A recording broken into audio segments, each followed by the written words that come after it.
Good afternoon and welcome to the Nonprofit Partnerships webinar on the federal relief programs available to nonprofits during this COVID-19 epidemic.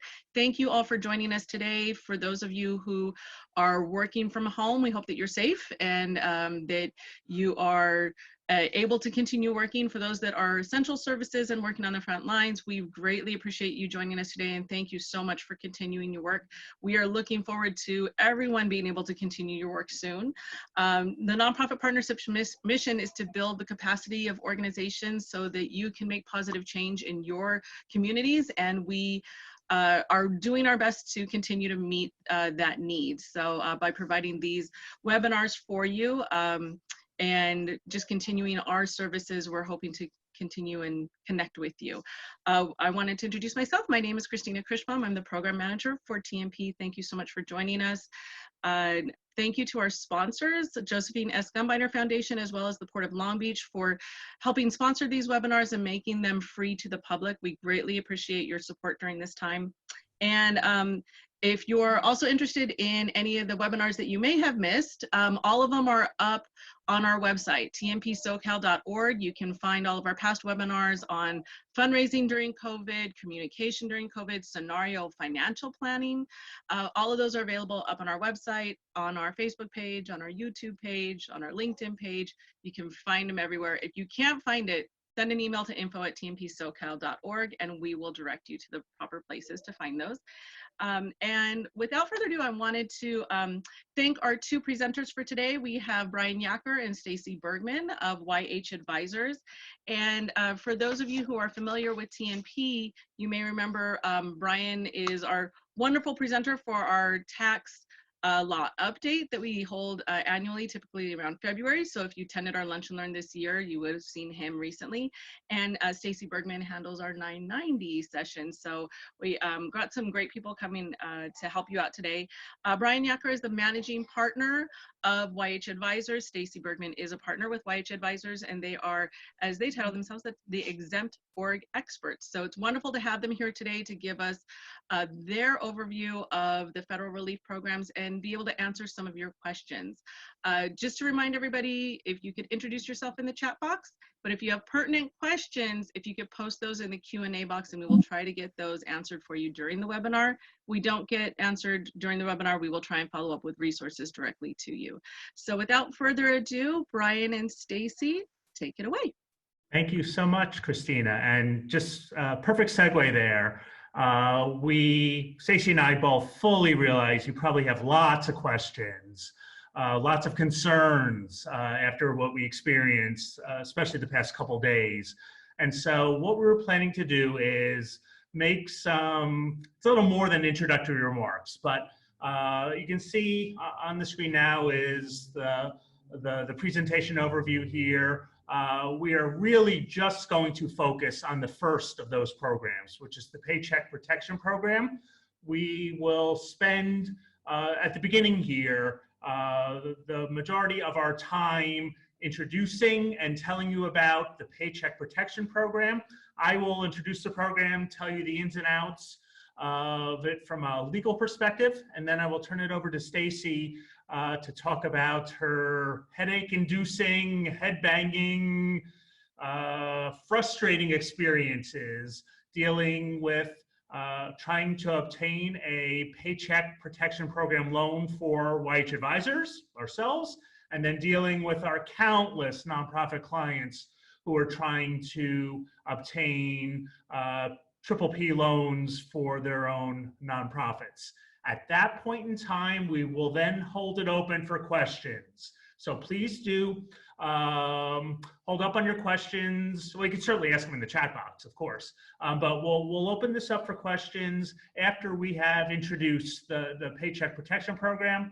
If we have time, I'm not sure that we will, but if we have time, we'll certainly go into, which is in your materials, the other government relief programs that are here, the Economic Injury Disaster Loan Program. There are programs in terms of payroll tax credits, something called an employee retention credit, and then the first one that came out that we thought was the end all, but actually is pretty much been pushed to the side is paid sick leave and paid family medical leave. This presentation, again, it'll be highly unlikely we'll get through it all, but you do have the resources available to you. There are the PowerPoint slides here, plus there are all sorts of other resources that we will reference here. So let's jump into first off, before we get to the actual Triple P program, just a basic disclaimer and a caveat here, which is we're living through unprecedented times. Very different for all of us. It has been absolutely life-altering to all of us. And because of that, everything is happening so quickly. I thought I had the presentation done. We thought we had the presentation done on Saturday night, and then I was going through things on Sunday, and there are new things that we had to add to this because of things that we confronted on Sunday. It's ever changing. So the materials that you have are updated through today, and things can very quickly change. Additionally, this we are dealing with here is federal legislation. And this was legislation that was enacted on an emergency basis, meaning that the usual federal legislative process was not followed, meaning that there are no committee reports to give us guidance as to what was going through the head of our Congress folks when they were passing this law. There's no regulations. Usually we have regulations that help us interpret the actual law. That's missing. There hasn't been a public comment period.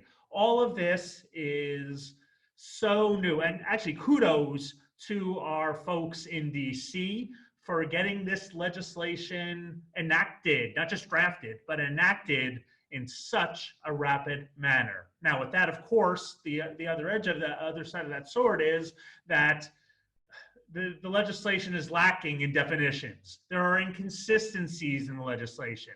We're aware of it. You guys are probably aware of it. Congress is aware of it.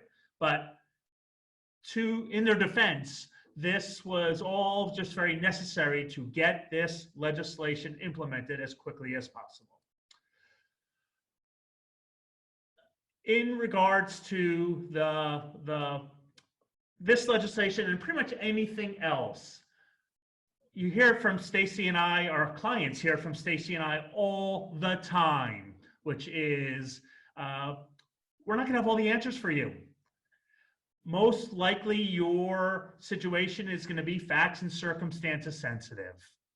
We don't have black and white definitions of a lot of the terms in the Triple P or the CARES Act, which is the entire act that contains the provisions for the Triple P loans. We're not going to have the answers for you. So what is key in these sorts of situations? You, as the nonprofit, you need to document how you calculated your average payroll costs. You need to document why you believe a certain expenditure qualified as a payroll cost. You need to document why you took your payroll costs from July through December as opposed to January through December.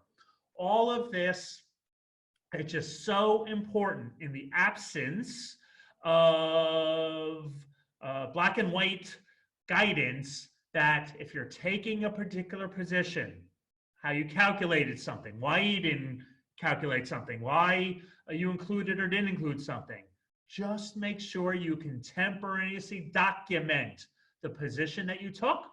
And as long as you made a good faith effort to comply with the legislation, if it turns out that you did something wrong, you will not be penalized. When do folks get penalized? When is there bigger trouble? It's when you take a position and you don't have it contemporaneously documented how you came up with that position or the support for that position. So throughout this, and in terms of the questions we're going to get from you guys, I'm sure a lot of them are going to be the answer that Stacey and I give 98% of the time. It depends. And it's going to depend on your particular situation, and it's going to depend on your documentation. All right, let's jump into the actual Paycheck Protection Program. This is one component of the CARES Act legislation that was enacted at the end of March. The objective of the Paycheck Protection Program is to support small businesses, including certain nonprofit organizations, during these challenging times. The Triple P, the objective of it is to support small businesses through June 30th, which is the date that at least a couple of weeks ago, the federal government was using as a time we would get back to, in quotes, normal. So that's the time horizon of the Triple P is essentially from now until June the 30th, as it stands now. Could this be extended? Most certainly. I don't even want to go on to the other side of this. Could all the funds dry up, or there be bumps in the road where certain small businesses and nonprofits don't get funded? Unfortunately, that is possible. But as we sit here today, the program is supposed to be operational through June the 30th. Who is an eligible nonprofit organization? You are an eligible nonprofit organization to participate in the Triple P if you are either a 501c3 or a 501c19 veterans organization with fewer than 500 employees.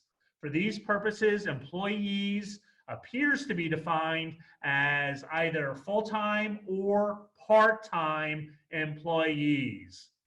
What if you're a member of an affiliated group or a group of nonprofits? Unanswered question. This is where we're getting into the area of taking a position and documenting how you arrived at your conclusion. Who are the lenders in this program? Yes, this is through the SBA. However, the universe of lenders is far expanded, much greater than the banks that, or the financial institutions that are participating in the SBA program. Because Congress knew that this would be a program that many small businesses and nonprofits would want to participate in, they expanded the universe of applicable lenders. So pretty much any local, regional, or national bank is participating in the Triple P program. Is it required? No, it is not. So not every single bank out there is, but most banks that we know of are participating in the Triple P. What will lenders be looking for? This is where we start to veer off, and this is so particular to your bank. There is a template application, a template Triple P application that can be found on the SBA's website and other websites. That is just a sample or a template. That is not the actual application that you will be filing with your lender if you want to participate in the Triple P. But what is listed here are, in the middle of the slide here, slide 7 here, there are a number of certifications that the nonprofit must make. Essentially signing a document under penalties of perjury that the representations made in that document are accurate. So what are those certifications that the nonprofit must make if they're wanting to receive a Triple P loan? First off, that the uncertainty of the current economic conditions makes their loan request necessary to support the nonprofit's ongoing operations.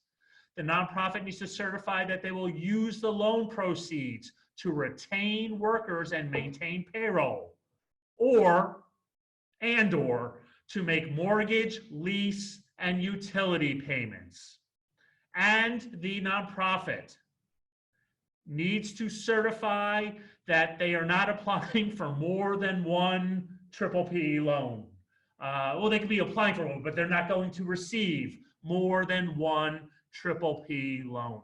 What is your lender not supposed to be looking for? They do not need any sort of certification that you are unable to obtain credit elsewhere. That's kind of a standard thing under the SBA. Personal guarantees are not required to receive a PPP loan. Collateral is not required to receive a PPP loan. How much can the nonprofit borrow? Pursuant to the legislation, a nonprofit, and again, when I say nonprofit, this is also applicable for small businesses, but obviously this is just focused on nonprofits, so I'm going to keep using the term nonprofit. A nonprofit can borrow under the PPP 2.5 times the nonprofit's average monthly payroll costs. Sounds pretty simple. Why don't we have examples here? It would be a waste of time to put examples here because all of you guys can take an amount and multiply it by 2.5.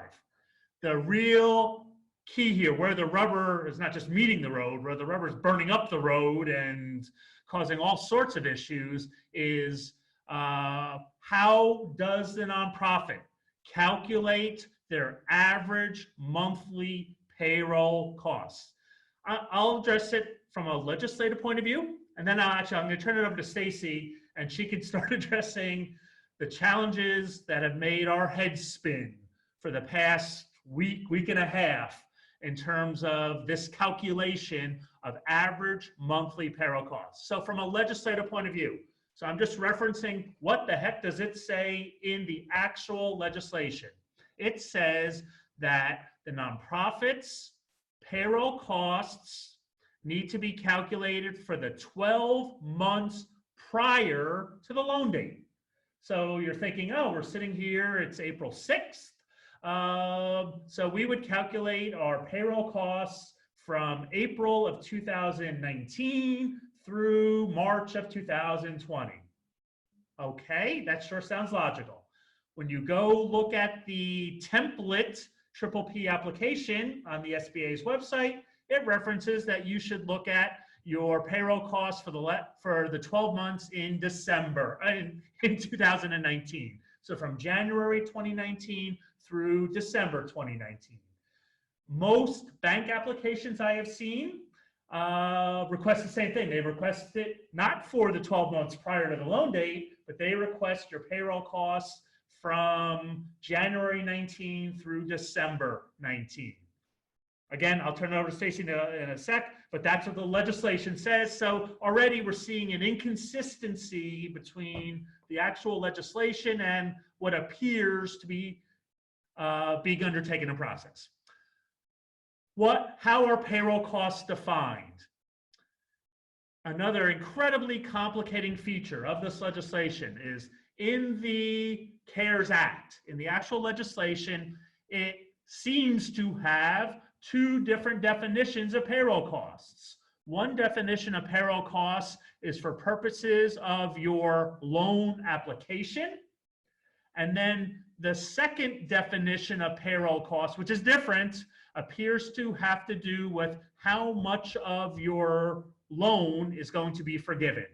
We will get to forgiveness in a couple of minutes. But let me just run through real quick what it says in the legislation as to what constitutes payroll costs, and then I'll turn it over to Stacey. So in the legislation, payroll costs for purposes of your application, for purposes of applying for the PPP loan, include salaries, wages, and commissions, includes benefit payments related to vacation, family, medical leave, or sick leave. So amounts you paid in for the past 12 months, that gets included in your payroll costs. If you had any severance payments, that would get in 2019, that would get included in your payroll costs. Premiums for providing group health care benefits to your employees, that gets included in your payroll costs. Retirement benefits, so any payments that you, the nonprofit, made in 2019 or the 12 months prior to your employees related to retirement benefits, that gets included in payroll costs.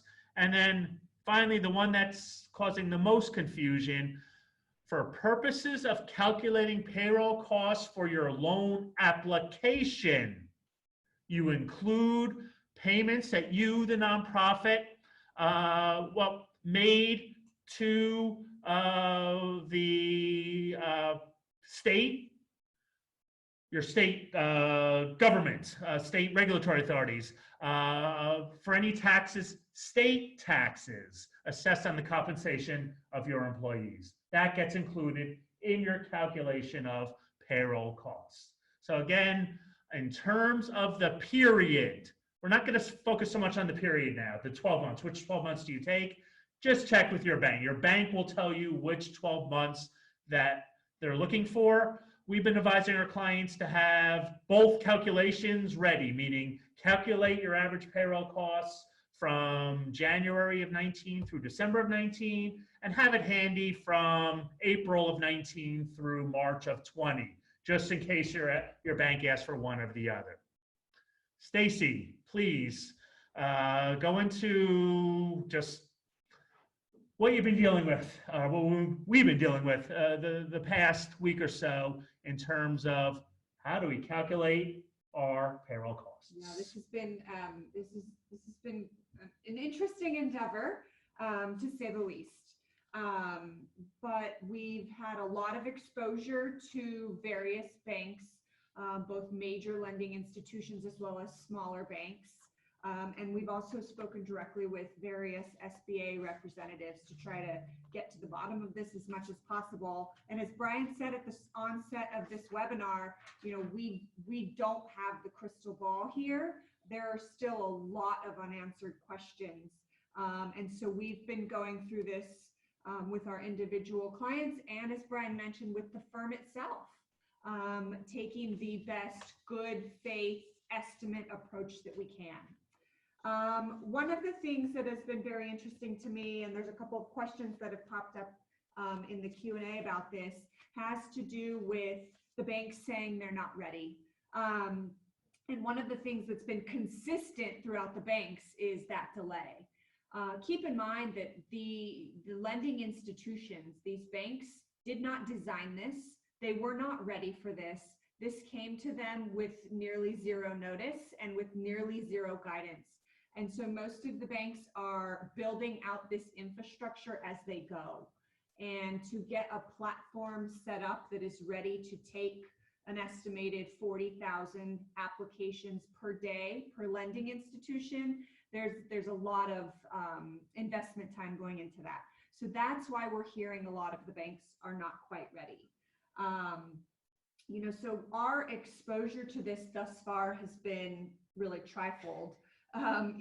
Brian has been leading the path for research and knowledge with regards to the legal infrastructure. I've been on the front lines with many of our clients, trying to help them navigate this, as well as the boards that both Brian and I sit on. We've got organizations that we have, a responsibility to help them navigate this as well. So we've seen this from a lot of different scenarios, and I validate and I give a nod to the frustration that you are all feeling right now. It has been mind-numbing what we've had to go through.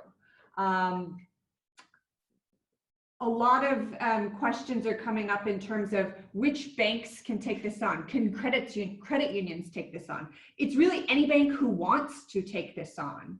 And some of them are saying, no thanks, we're not going to invest the time in building out this infrastructure. And some are saying, yeah, we're going to do it, we're just not ready. So you ultimately have the choice of which bank you want to work with, and build from there.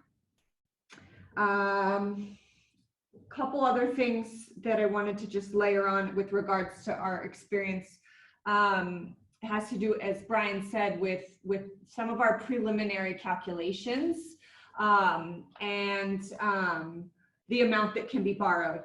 And so what we've been doing is we start there and we say, what's the max dollar amount that we can apply for? Brian will talk about forgiveness in a few minutes. but just really diving into this, the amount that can be borrowed and nailing down the various scenarios to have ready in terms of average payroll costs over the last 12 months. And know that that's kind of your end all be all then. That's the available amount that can be borrowed, and that's your starting point. And that's what you need to know right now when applying for these grants, or I'm sorry, for these loans, excuse me. So that's the important piece there.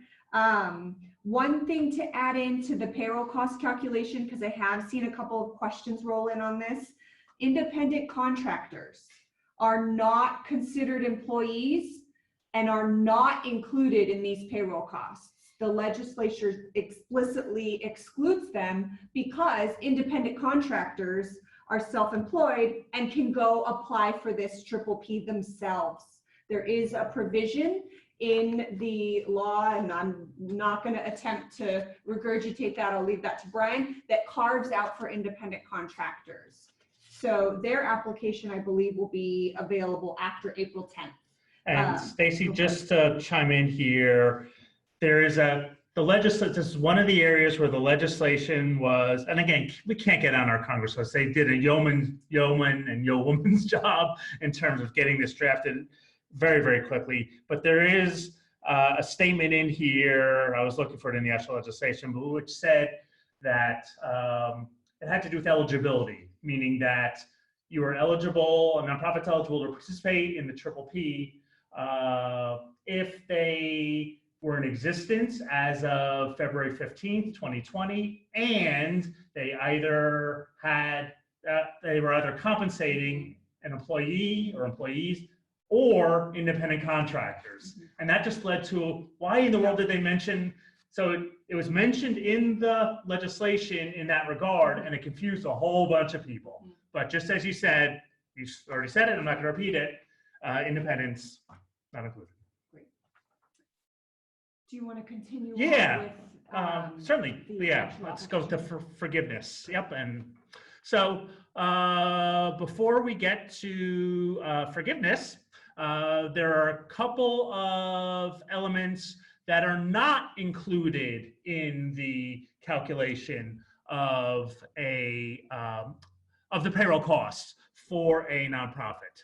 The first of those is if the nonprofit is compensating any, or compensated any employee, doesn't have to be an executive, any employee more than $100,000 on an annual basis, that nonprofit can only include that employee's compensation up to that $100,000 amount, meaning that let's just say the nonprofit compensated in 2019, they had an employee that made $120,000. For purposes of calculating their payroll costs, that nonprofit can only include 100 of that 120, meaning that the 100,000 divided by 12 months comes out to $8,333 a month. That's the total amount that the nonprofit can include as a payroll cost for any employee who is compensated more than $100,000. So you don't have to exclude the entirety of the salary, you just exclude the excess above $100,000 when calculating your payroll costs.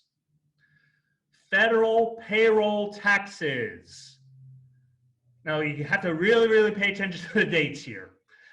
Federal payroll tax, so we're talking FICA and income tax withholdings for the period from February 15th, 2020 through June 30th, 2020 are not considered to be payroll costs.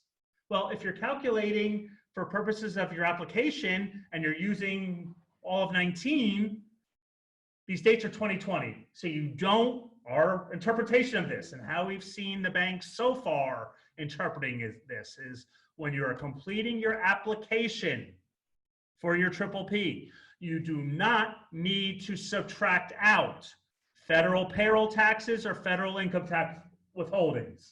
However, and this is a huge however, when you are calculating your forgiveness amount, how much of your triple P you'll be entitled to forgiveness on.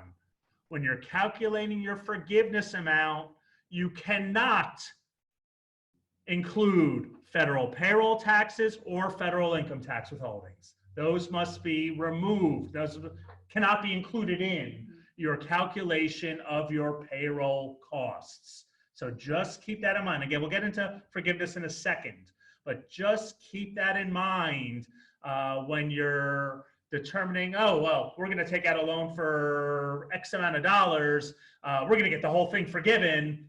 Just keep in mind the calculations are maddeningly different.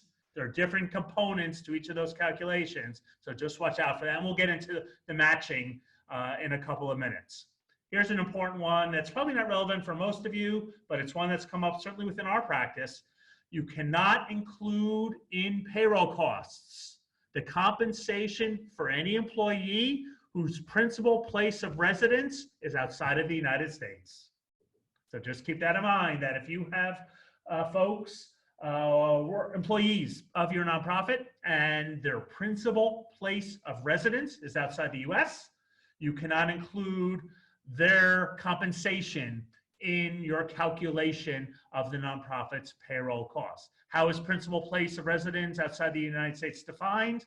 God only knows. It's one of the many terms or phrases within the legislation that is not adequately defined. And then finally, payments made to independent contractors. So that's Stacey has already communicated that. Just for your reference, here in your materials is a copy. This is the SBA's template application form. This is most probably not the form you will need to complete to file with your bank. Your bank will have their own form. Stacey, have you seen, of all the banks so far that you've had exposure to, have you seen any that were using the actual SBA? No. Or did they all have? Yeah. They're all creating their own as part of their platform. Yep. So just to make sure you guys are aware of that. Okay. Why is the triple P, what is the primary reason why the triple P is so popular? Why has there been basically, I read today in the Chronicle of Philanthropy that there's been a run on the banks, very akin to the Great Depression back almost 100 years ago, where banks were just absolutely, and still continue to be, absolutely flooded with nonprofits and small businesses wanting to participate in the triple P. Why is it so popular? Well, the key component of it is that there are provisions that the amount that you receive, the loan amount that you receive through the triple P, can be either completely forgiven or substantially forgiven, or some portion of it can be forgiven. In essence, turning the loan into a grant. And grants, as you all well know, when you receive a grant, generally not taxable. You don't have to pay it back. So that's what makes this, the triple P, an incredibly attractive program. How does a nonprofit qualify for forgiveness of their loan, either in part or in whole? The thing the nonprofit has to do is, for the 8-week period, beginning on the day the nonprofit receives the loan proceeds, for the next 8 weeks, the nonprofit has to track how they spend those loan proceeds. And if the nonprofit spends their loan proceeds, we'll call them on qualifying expenditures, then whatever they spend on a qualifying expenditure, that amount will be forgiven.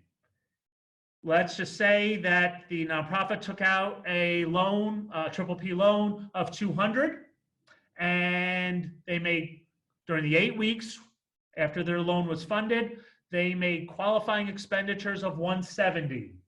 Then 30, so 170 of their 200 loan would be forgiven. It would become a grant in essence. And that remaining 30 would be the loan, and that'd be the loan amount going forward that would have an interest rate of 1% and would have a term of 2 years. Still a great deal, but wouldn't you much rather have a grant than a loan? Most certainly, even if the loan's interest rate is minimal. And so the other key here, really the whole key, not the whole key, but very big focus of the nonprofit should be, first of course, calculating their maximum loan amount, but then calculating, planning for, estimating what of the maximum loan amount that they received, how much of that do they see as going to be forgiven? What amounts can be forgiven? So I use the term qualifying expenditure. What are qualifying expenditures that will qualify your PPP loan for forgiveness? First off, payroll costs. That's the easy one. Well, not so easy. Stacey just rolled her eyes at that one. It's not, you would think it'd be easy, but the payroll costs for the nonprofit in the 8 weeks following when they receive the loan, that will be a qualifying expenditure.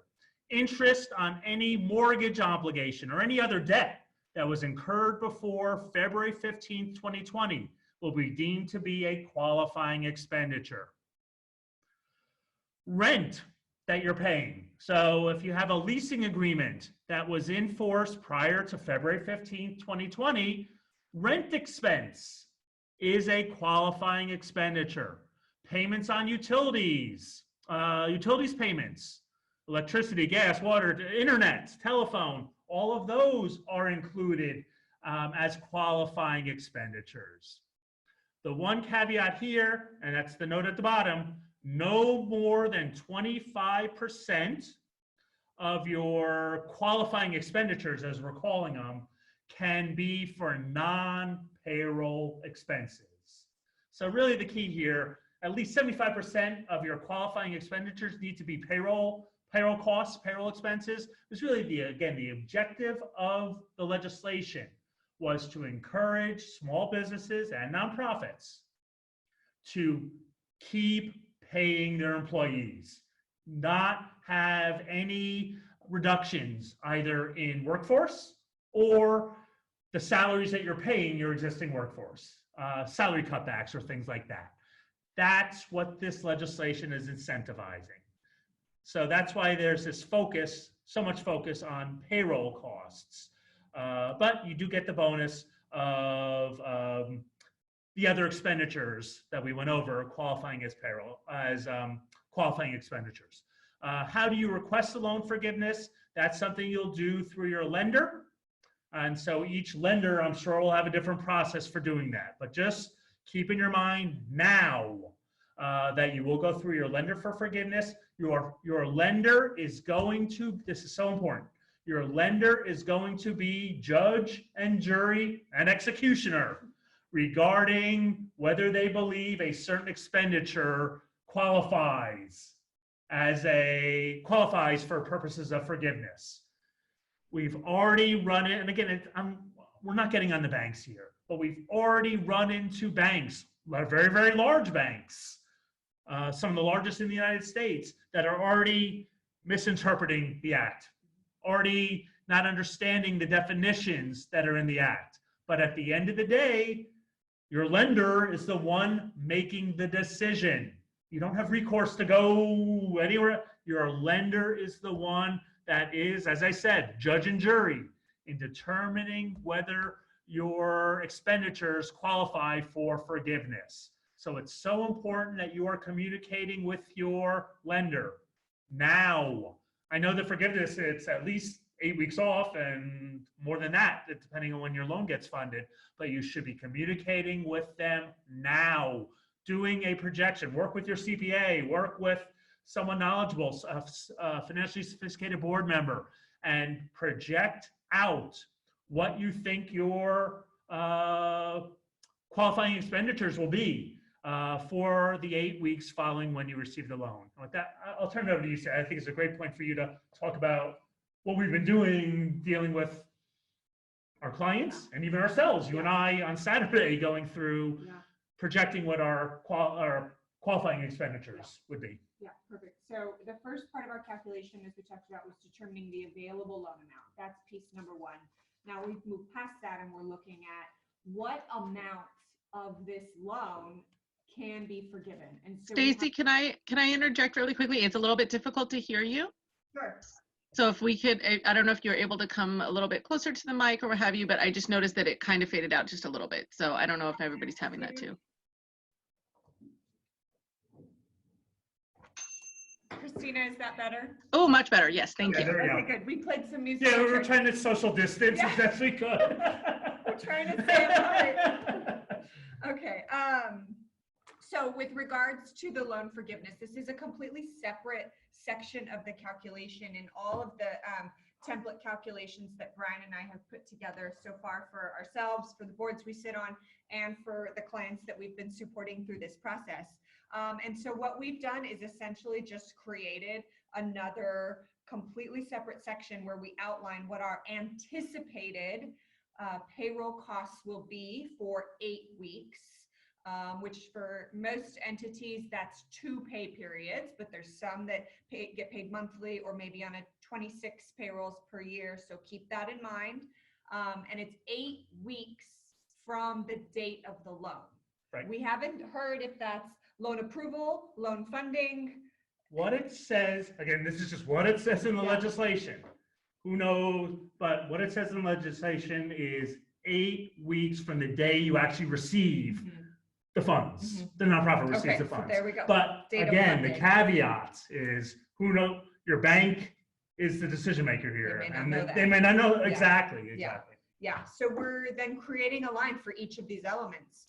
And we're doing a projection of what we think the costs will be, what we think the utility costs, the payroll costs, 401k, 403b, healthcare, all of that, to come up with a number that we say this is our projected loan forgiveness. For the majority of our clients, they thus far have taken the position that they want to ask for the full loan amount that they can get, even if their loan forgiveness projection is less than the full loan amount. And they're doing this under the guides of, the loan forgiveness is just a projection. And if I find out that maybe I'm spending more, then great. If I find out I'm spending less, then I will then repay the funds I'm not using. And we will chat briefly about repayment of the component of the loan that is not forgiven in just a minute. So that's the position that we've taken as a firm. The boards that we sit on, that's the position we've encouraged our executive committees to take, and also the clients that we've been working with. That's the majority of the position we're seeing them take, is to get a good framework in place. And as Brian said, have conversations early with the bank reps. I will be honest with you, this has been incredibly challenging. I cannot nail down a banker right now. And at the same time, I feel for them because their phones are ringing off the hook. Our banker here at the firm told me, she's like, Stacey, I'm on the phone with you for 20 minutes. And when I get off, I have 6 voicemails.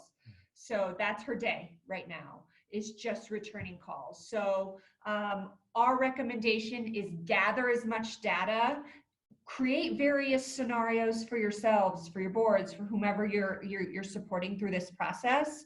And then when you do get your loan rep or your banker on the phone, talk through the various scenarios. Keep in mind, they may not know all the nuances yet. They're learning this on the fly.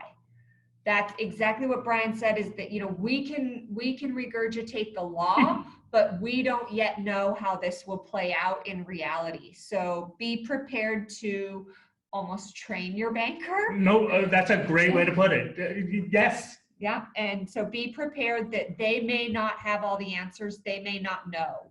And so put together your best good faith estimate and just be ready to discuss that with them, and kind of stay tuned as this plays out.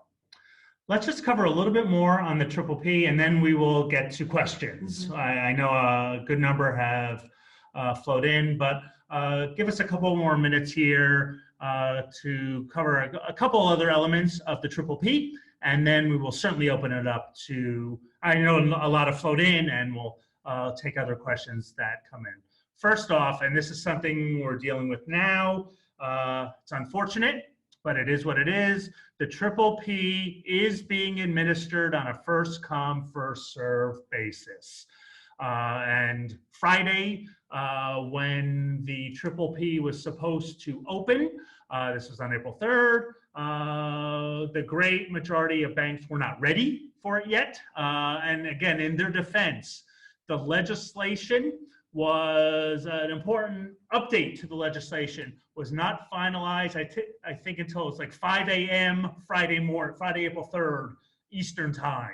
And so again, defending our friends at the bank, but a lot of banks were not ready to go on April 3rd, and those that were just got besieged with applications and flooded with applications, and a number of banks, including what Stacey and I both had experience with through our clients, Wells Fargo, one of the largest banks in the United States, they sent out, it's on their website, and they sent out correspondence yesterday saying that they are no longer accepting Triple P applications. That in effect, they closed their program. Yeah. Essentially, what they have said.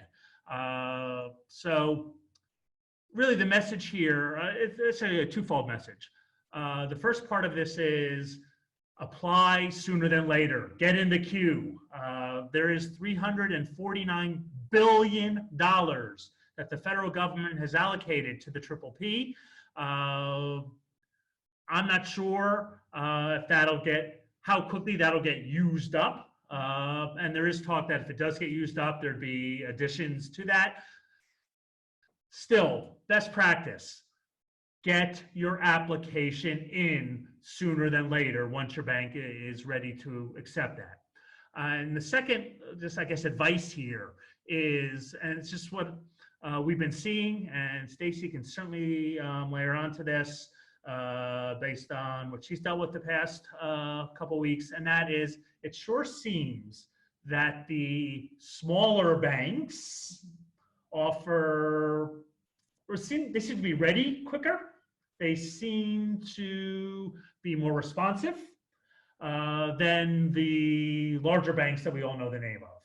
And this is just more anecdotal than anything else, but it just seems to me the clients whom I interacted with over the past 4 or 5 days, the ones that were banking with a local or a regional type bank seem to be ahead from a general proposition than the ones that were banking with the BOAs, the Chases, the Wells Fargos of the world. What do you think? Yeah, that's consistent with what I'm hearing as well. And many banks are saying, we will only take applications from current customers. Yep. We will only take applications from customers that have been our customers for more than 30 days. Yep. While other banks are saying, open a free checking account and you can apply through us. Right. So it really just varies bank by bank, but completely agree.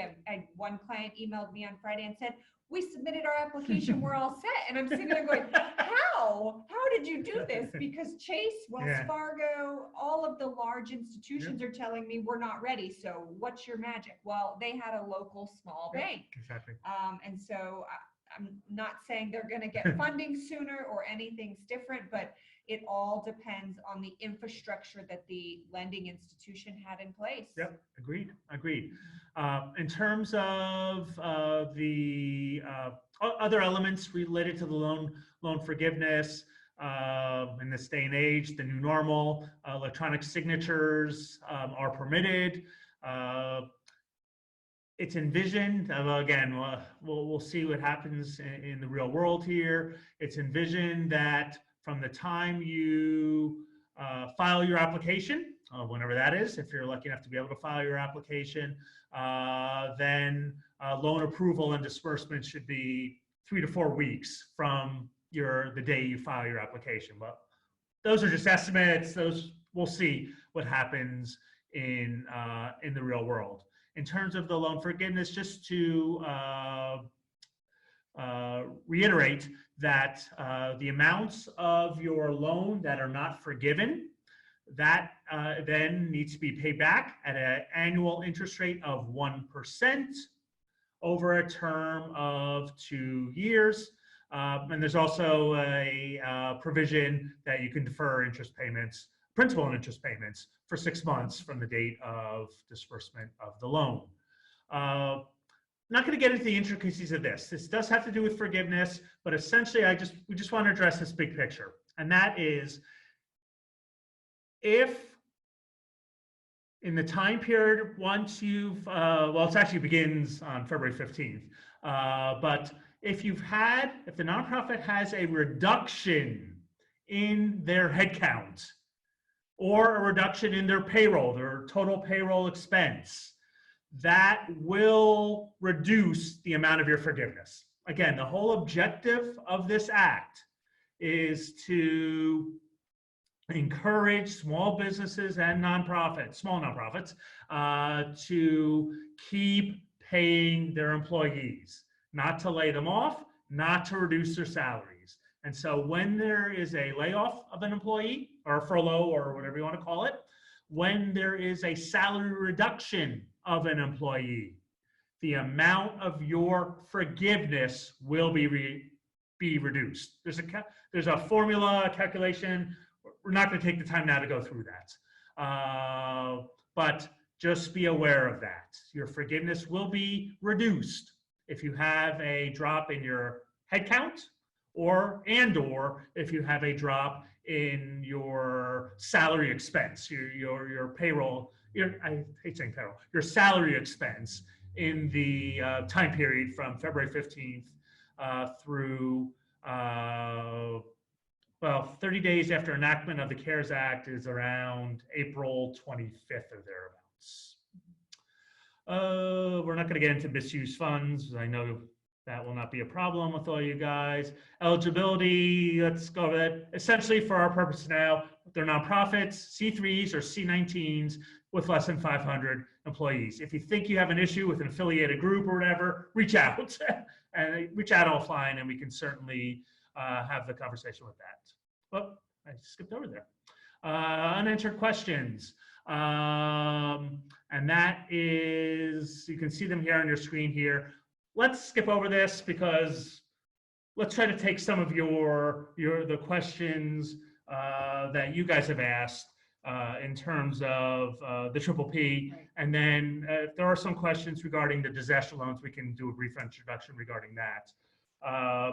Before we get to your questions, I actually wanted to pose something to Stacey that came up during a call I had this Saturday with a nonprofit with less than 500 employees whose board that I sit on.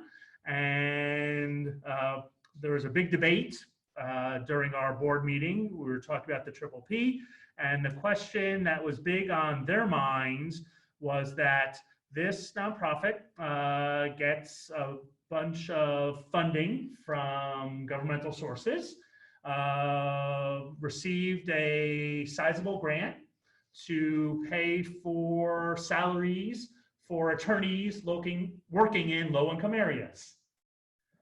Now they hear about the Triple P and payroll costs and how they need to use them on qualifying expenditures. So Stacey, in your view, is participation in the Triple P and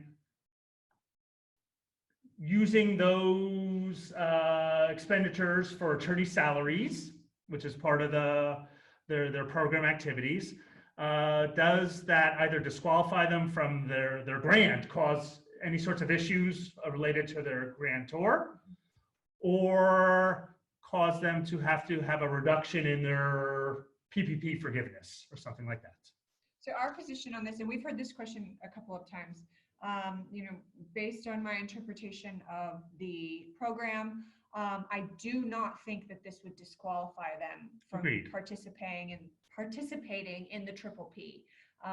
Specific grants that cover employee headcount for running certain programs, and that grant does not stop because of the pandemic. I do think that the organization can still seek triple P funding. Agreed. And include those salary costs. I do not think there will be any issue on the triple P side. I cannot speak to every grantor out there as to whether or not they will clue into this, but I do not anticipate I can't imagine this is a federal program. The triple P is. Exactly. And this, this is stimulus It's funding stimulus that is right. intended to keep dollars flowing in the economy. Right. And I can't see a grantor saying, you've breached our grant agreement by obtaining stimulus funding. I can't see that happening. Completely agree. So let's blow through some of these questions Sure. here. Go for it. When applying, if we are asked for collateral, how should nonprofits handle that? So this again goes to what we've been talking about, that in the legislation, it says explicitly that no collateral is required in order to receive a triple P loan. However, if your lender is asking questions about that or requiring it, you may need to find a new lender. I hate to say that flippantly, especially in this environment where it's maybe hard to find a lender doing this, but exactly, yes. Because agreed. then they're not understanding or interpreting this correct. properly. Exactly in right. our opinion. It's explicit in legislation, no collateral required. What relief is available for fiscally sponsored nonprofits? And I'm going to add another layer in Go here. for it. Because this was something that I was tossing around, is many nonprofits that have joined a PEO. Yeah. Oh, well, those are two. Yeah. So you got it. my thought. Go for it. This is just Go off the for top it. of my head. So if I'm wrong, I'm okay being on blast. Well, there are no wrong answers here, but my thought is that if you're fiscally sponsored, the employees are actually employees of the fiscal sponsor. correct. And not of the Correct. nonprofit. And same thing with a PEO. Well, there I'll present. Well, let's cover the fiscal sponsor first. So I have different thoughts regarding the my PEO, thought with which are just thoughts. Okay. My thought with the fiscal sponsor is that that the nonprofit that is fiscally sponsored would not be able to include these payroll costs because they're employees of another entity, basically. Could you take a position that they are your employees for the project, the one that's being fiscal? You could take that position. At the end of the day, again, who's the judge and jury? Your bank. Yeah. The lender. Yeah. I just think it's highly unlikely that you'll be able to sway the bank that those are truly who's the W-2, who has, even more important, who has the legal responsibility for those employees. I think in the fiscal sponsor situation, the fiscally sponsored organization will not. Right. However, we're very interested in your views on them, because I did deal with one of our clients, PEO. I look at the PEO situation a little bit differently. I know it's very similar, but from a number of different perspectives. Number one, the nonprofit who's using the PEO still does have some legal obligations related to those employees. It's kind of a shared sort of thing. And at the end of the day, I believe, and I'm speaking a little out of turn here, but I believe that the nonprofit who's using the PEO, they have the brunt of the legal obligations in the PEO relationship. Whereas in the fiscally sponsored relationship, the fiscal sponsor has the brunt, if not almost all, the legal liability. That's where I differentiate them. Yeah. I don't know if you come at it at challenges more from a reporting standpoint. Oh God, on no the doubt. PEO, because No doubt. at least the clients that I work with that have PEOs, getting clear and concise reports as to what their actual gross wages and try to payroll costs are. then think about a banker. Illustrate that. That's kind of where I was looking going. at that. Is the logistics of that will be challenging. Doesn't mean it's not possible, but I think there will be challenges ahead. The answer I gave was from a very technical legal perspective and a legal vacuum. I have to bet, which I would bet kind of from the perspective that you were just communicating.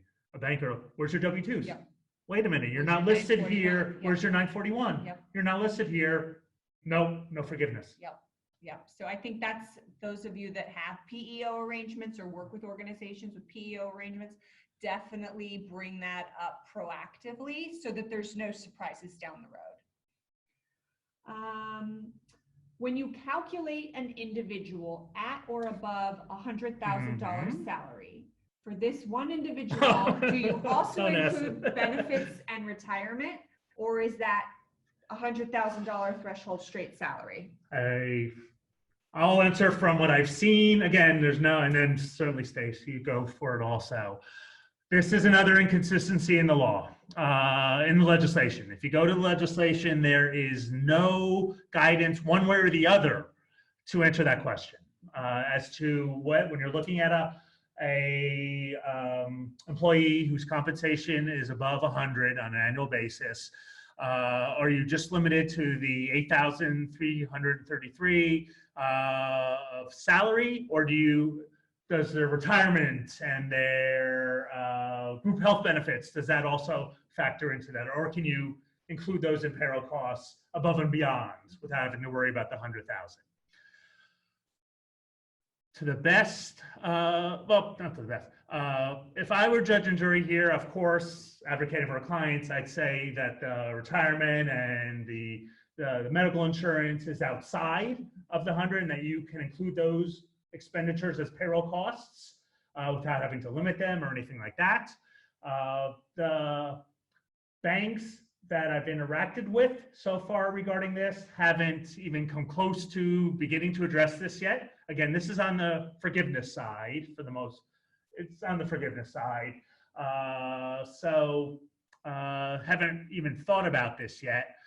To other attorneys and CPAs just commentating on it and going back and forth, the consensus seems to be that you can consider expenditures for insurance, retirement benefits for your over 100s. You can consider those as payroll costs in full, that you don't have to limit them. But again, this is just a bunch of attorneys and a bunch of CPAs trying to best interpret very skeletal legislation.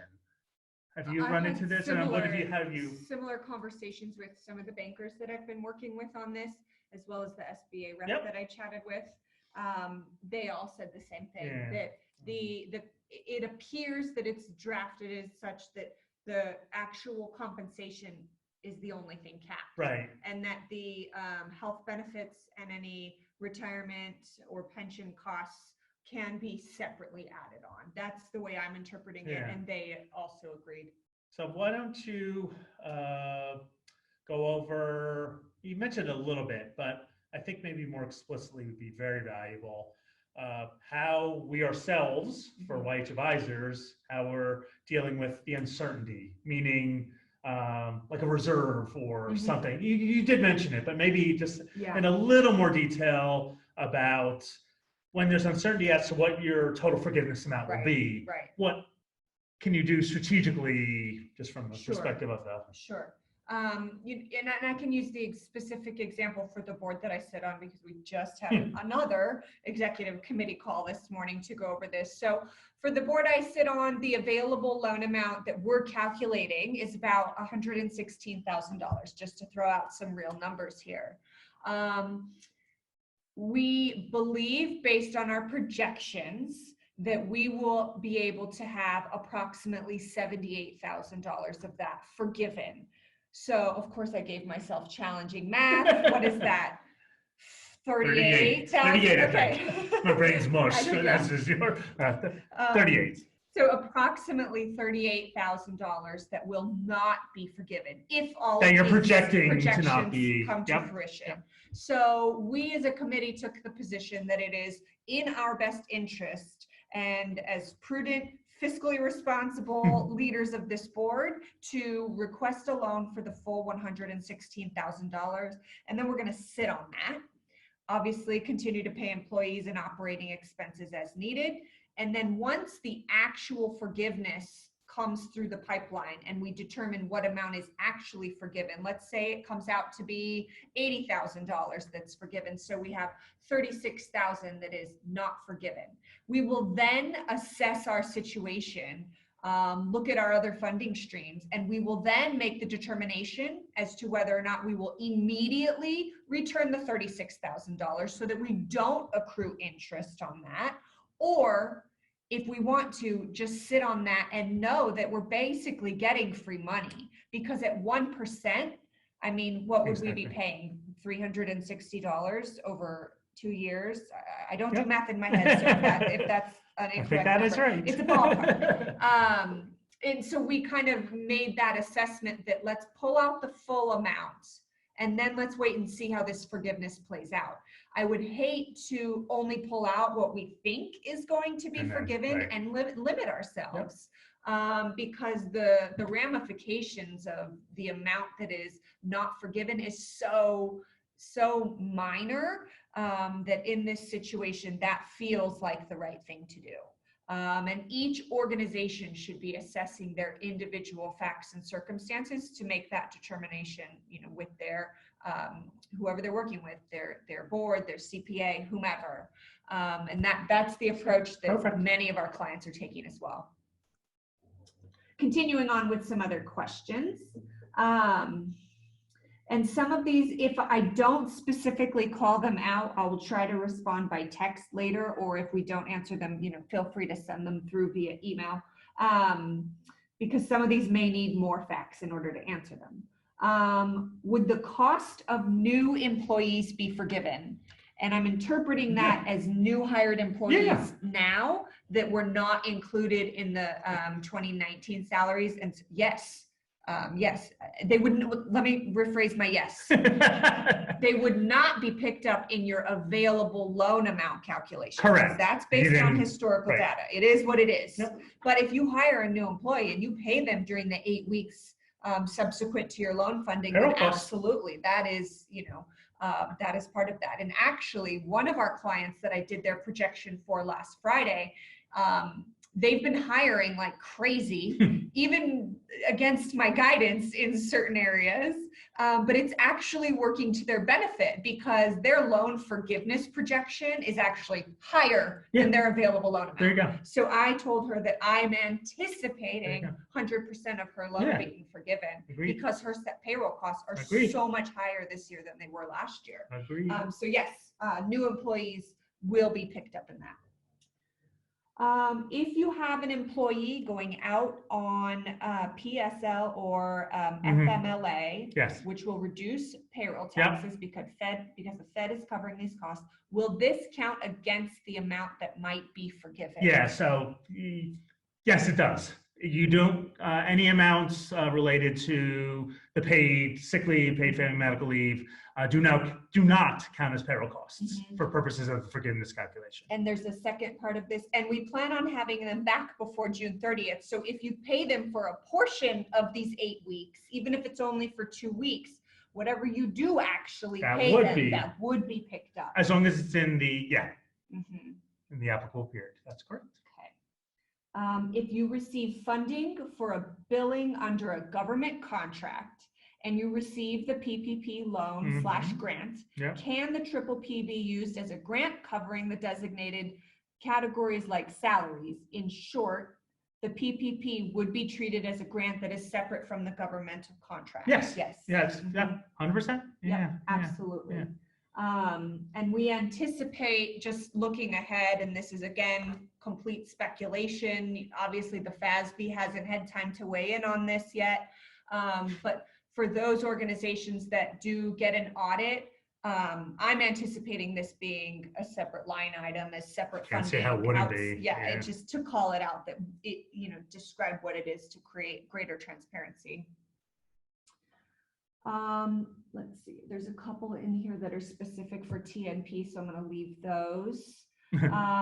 One attendee asked if the payments of state and local taxes do not include federal taxes. That's correct. I think that goes back to the... That goes back to the definition, of payroll costs, and that is correct. It's just what gets What does not get excluded from payroll costs are the state and local. That's correct. State and local. We have house leases as House well as leases. existing staff. So we will be submitting that, I'm assuming, in the application. Yeah. Okay.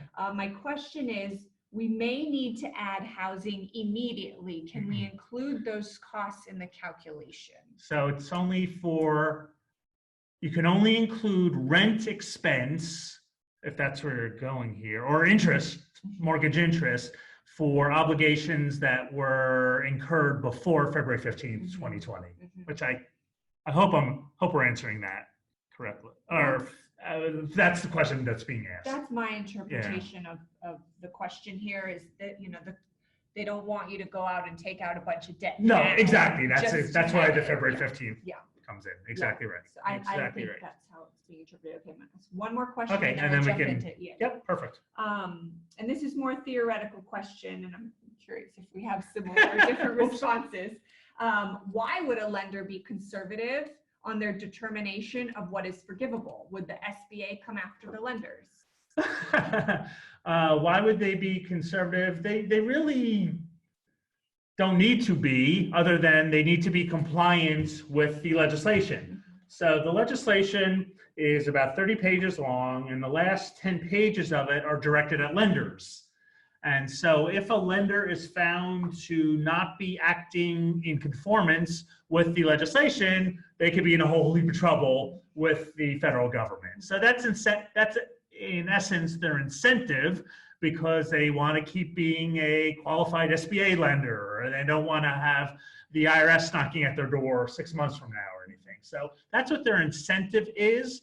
Really, where I see the big issues is what we've already covered, and that is banks that are flooded with these applications and they don't have the time or maybe the ability to be able to truly interpret the legislation as it was meant to be. And there we can find inconsistencies and forgiveness calculations that perhaps aren't maximized because the lender has a different interpretation of legislation. But again, that's, I don't think an intentional sort of thing. The incentive of the lender is just to be compliant with the law, just like any of we all have the same incentives. And traditional SBA lending is very, very tricky and very, very stringent. There's personal guarantees and collateral that is always involved. And so these lenders that are participating in this special program, they only know the mindset of That's a great point. SBA is tricky, and we have to follow all these rules, and we want to be able to participate. And so that's just, I think, inherent in their nature as lenders. And, again, they're learning this on the fly, just like the rest of us. So they may opt to be conservative until their institution fully understands this. Actually, one other one came in. Oh, thank you. The bottom, that one. Does the 25% of loan proceeds limit on non-payroll expenses apply to the first 8 weeks only? So when we said you must spend at least 75% on payroll costs, does that relate to the first 8 weeks or the entire duration of the loan? And it's a really good question. That 25% rule, or the 75% rule, however you want to look at it, it's only relevant for calculating the forgiveness amount. And so if you still have remaining amounts left over as a loan that wasn't considered to be a grant after your 8-week period, then it's a loan, and it has an interest rate of 1%, as we've talked about, over a 2-year term. So then you can do whatever the heck you want with the loan proceeds. There's no requirements how you spend that, because that's the portion that wasn't forgiven. So no limitations on what you do with the remaining loan proceeds after you've made your forgiveness calculation. We'll go over for maybe 5 or 10 minutes, just the other governmental programs that are out here. We're going to do this from a very, very, very big picture perspective, and then leave about 5 minutes or so if there are any remaining questions. So there's another program out there. You may have heard of it. It's called the Economic Injury Disaster Loan Program. These are available to nonprofits with fewer than 500 employees, but it's more expansive in that the PPP is only available to certain types of nonprofits, C3s and C19 veterans organizations. The economic injury disaster loans are available to all types of nonprofits with less than 500 employees. Can a nonprofit, a C3 or a C19, apply for both the PPP and a disaster loan? The answer to that is a qualified yes. Can they apply for both loans? You can. However, it starts to get tricky because, and this is very, very big picture, you cannot use the proceeds from the PPP loan, or the expenditures you make with the proceeds from the PPP loan cannot be also covered by your disaster loan, meaning you need to spend your disaster loan proceeds on things other than payroll costs, rent, and utilities. So a disaster loan, this is the way I put it, and maybe you have a different take on it, Stacey, but how I've been advising folks that ask, can I do both, or should I do both, or which one should I do, is that consider the disaster loan in two circumstances. Number one, you can't get, or you're not able to get the PPP. The disaster loans are administered separately. It's a separate program from the PPP, meaning that not all the banks that are offering the PPP are offering the disaster loans. It's far less, as a matter of fact. The disaster loans are through the SBA. You can actually go onto the SBA site and fill out your application on the SBA's site. So the disaster loans, there hasn't been anywhere near the rush, the bank run that there has been with the PPP. So a disaster loan could be, would be recommended if for whatever reason you can't get or haven't been able to get a PPP. That'd be one reason to go after the disaster loan. Another reason would be if you have other expenditures to make beyond payroll, rent, and utilities, that you're having, that as you sit here today, you're worried that you'll be able to meet those obligations. Say you're in the middle of a big facility construction project and you want to keep that going during these challenging times, and you're worried that you have the funding to do that. A disaster loan could very, very well be an option for you to consider. Or I was talking this morning with a client that funds scholarships. That's their big program, is funding scholarships. And they're a little worried that they're going to have enough funding these next 2.5 months, 3 months, until we're back to normal, quote unquote normal. So they're looking and saying, hey, maybe we'll take out the disaster loan to help us fund our scholarships. We want to maintain a funding of our scholarships. Yeah, very similar. I think, and Brian covered this briefly, it's just the intent of these programs were different. Yes. The economic injury disaster loan came out first. Yes. And was intended for entities that were directly affected by COVID-19. I think every single business and nonprofit is being affected in some capacity, whether it's indirect or, you know, the trickle down effect. But for organizations that were forced to close, or, you know, literally have no product because of the shutdown, that's who this was intended for, was just to be a low cost loan for them to be able to stay afloat. Whereas the payroll protection program came into play to just make sure that, you know, not as many people got laid off, and to try to infuse money into the economy so that businesses and nonprofits could maintain their employees while the world seems to pause.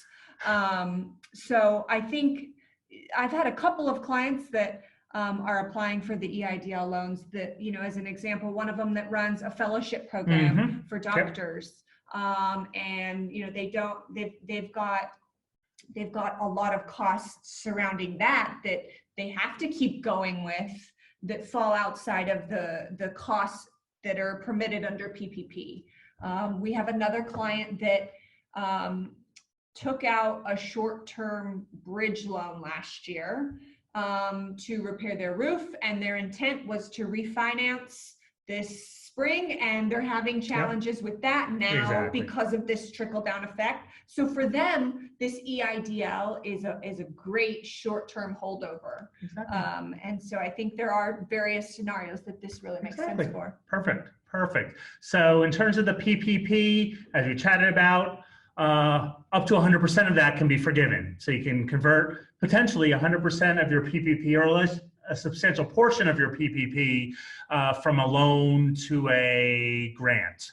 With the EIDL, the only amount that can be treated as a grant is $10,000. So if you're applying for a disaster loan, an EIDL, the first $10,000 of it is considered to be an emergency grant, purely a grant.